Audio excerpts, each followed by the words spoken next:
अस्सलामुअलैकुम वरहमतुल्लाहि वबरकातुहू। Welcome back to my channel Jaunpuriya recipes.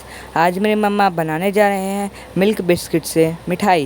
ये कैसे बनती है ये आपको वीडियो में देखने मिल जाएगा, तो बिना टाइम वेस्ट करे चलते हैं वीडियो की तरफ।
ये मिठाई अब बन के रेडी हो चुकी है। हम लोगों ने इसे खूब इन्जॉय किया। आप इसे एक बार ज़रूर ट्राई करिएगा, और हमारे चैनल पे नए हैं तो लाइक करें, सब्सक्राइब करें और बेल नोटिफिकेशन दबाना ना भूलें, और हमारी वीडियो अपने फ्रेंड्स एंड फैमिली में शेयर करें। तो मिलते हैं हम नेक्स्ट वीडियो में। अल्लाह हाफिज़।